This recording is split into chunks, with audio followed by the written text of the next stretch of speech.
wabarakatuh. Perkenalkan, nama saya Nur Hasanah. Jadi di sini saya akan menjelaskan tentang APD, alat pelindung diri dalam kesehatan dan keselamatan kerja. Baik, langsung saja kita masuk ke pembahasan yang pertama, yaitu ada pengertian APD. Apa itu APD? Jadi APD itu adalah alat pelindung diri yang digunakan pekerja untuk melindungi tubuh sebagian maupun keseluruhan dari bahaya di tempat kerja. Intinya APD ini berfungsi sebagai pelindung agar risiko kecelakaan tersebut bisa dikurangi.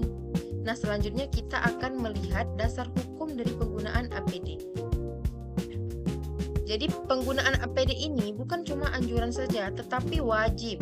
Hal ini diatur dalam Undang-Undang Nomor 1 Tahun 1970 yang menyatakan bahwa setiap orang yang masuk ke tempat kerja harus mematuhi aturan keselamatan termasuk memakai APD.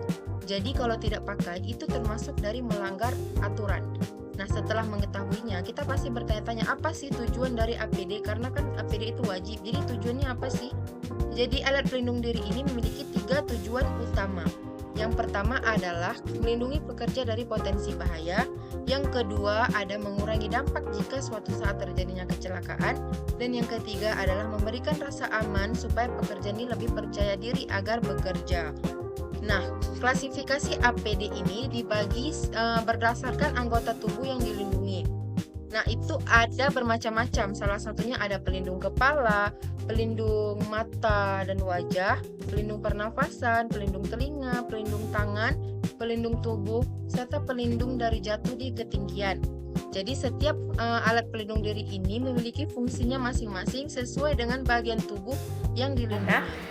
Di sini saya akan menjelaskan klasifikasi APD berdasarkan bagian tubuh yang terlindungi.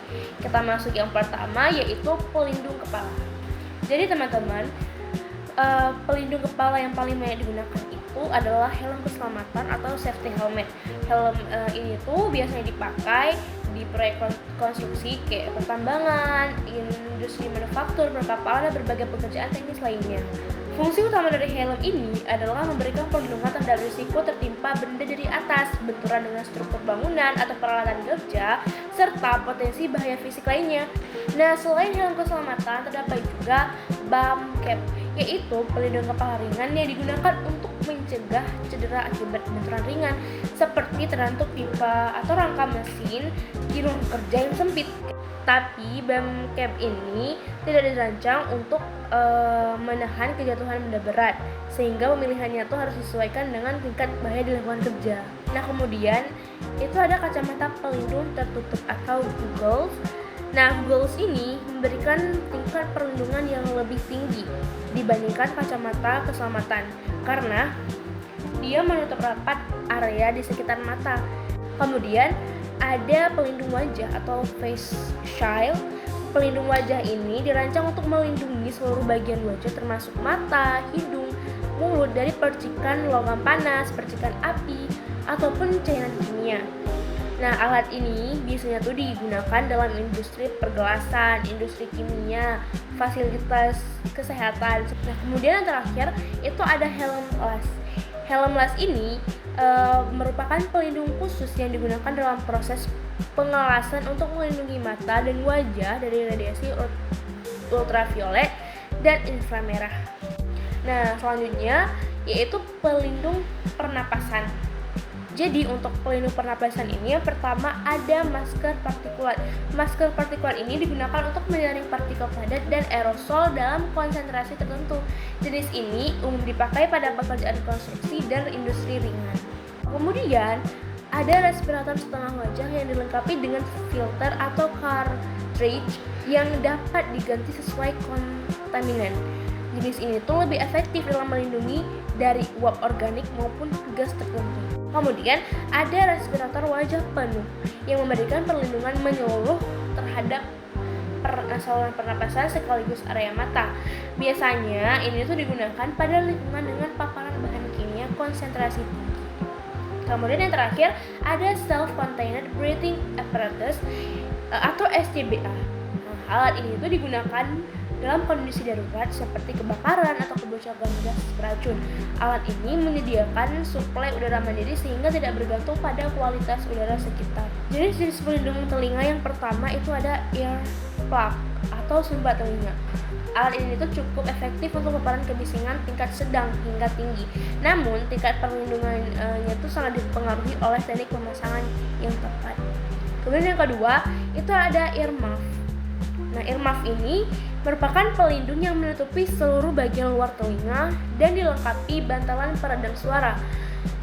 Jenis ini tuh lebih stabil serta mudah digunakan, terutama bagi pekerja yang sering berpindah area. Kemudian yang ketiga, ada canal cup. Canal cup itu biasanya digunakan pada kondisi paparan sementara.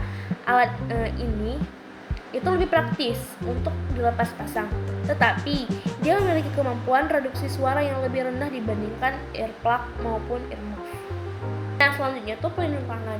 Jadi jenis pelindung tangan itu ada yang pertama sarung tangan berbahan karet.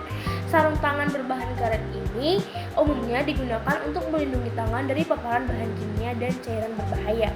APD ini itu banyak digunakan di lab, rumah sakit, dan industri kimia. Kemudian ada sarung tangan kulit atau berbahan tebal. Ini digunakan untuk melindungi tangan dari bahaya mekanis seperti gesekan, benturan, dan benda tajam.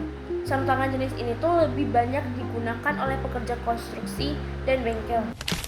Baik, pada slide ini dijelaskan tentang pelindung kaki sebagai bagian penting dari APD. Pelindung kaki seperti sepatu boot dan sepatu keselamatan digunakan untuk melindungi kaki dari berbagai risiko di tempat kerja, seperti tertimpa benda berat, terkena bahan kimia, atau terpeleset.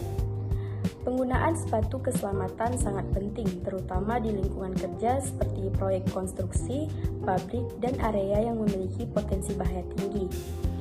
Selanjutnya ada pelindung tubuh. Pelindung tubuh berfungsi untuk melindungi bagian tubuh dari bahaya seperti panas, percikan bahan kimia, maupun benturan. Contoh pelindung tubuh antara lain rompi keselamatan, apron, dan jaket tahan panas.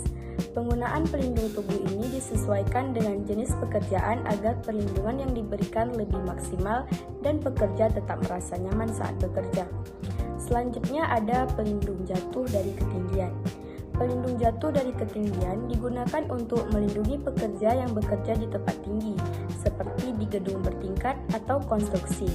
Alat ini biasanya berupa safety harness atau tali pengaman yang berfungsi mencegah pekerja jatuh. Penggunaan alat ini sangat penting karena risiko jatuh dari ketinggian dapat menyebabkan cedera serius bahkan kematian. Selanjutnya ada pemilihan dan penggunaan APD yang tepat. Pemilihan dan penggunaan APD yang tepat harus mempertimbangkan beberapa hal, seperti jenis risiko, kenyamanan, serta standar keselamatan yang berlaku. APD harus digunakan sejak awal memasuki area kerja hingga pekerjaan selesai. Selain itu, pekerja juga harus mendapatkan pelatihan agar dapat menggunakan APD dengan benar. Penggunaan yang tidak konsisten dapat mengurangi tingkat perlindungan dan meningkatkan risiko kecelakaan. Selanjutnya ada standar penggunaan APD. Standar penggunaan APD merupakan pedoman penting dalam sistem kesehatan dan keselamatan kerja. Standar ini mengatur kewajiban penggunaan APD sesuai dengan jenis pekerjaan dan potensi bahaya yang ada. Perusahaan memiliki tanggung jawab untuk menyediakan APD yang layak dan sesuai standar, sehingga pekerja dapat terlindungi dengan baik saat menjalankan tugasnya. Nah, jadi dari presentasi kami ini bisa ditarik kesimpulan bahwasannya alat pelindung diri ini merupakan perlengkapan penting dan wajib yang digunakan saat bekerja karena dapat berfungsi untuk melindungi atau mengurangi risiko bahaya. Penggunaannya juga sudah diatur dalam hukum, jadi tidak boleh diabaikan. Dengan memakai alat pelindung diri yang benar dan sesuai dengan standar, kita tidak hanya dapat mengurangi risiko kecelakaan, tetapi juga menciptakan lingkungan kerja yang lebih aman, nyaman, dan produktif. Oleh karena itu, kesadaran dalam penggunaan APD harus ditanamkan pada setiap pekerja. Sekian presentasi kami. Lebih dan kurang kami mohon maaf. Wassalamualaikum warahmatullahi wabarakatuh.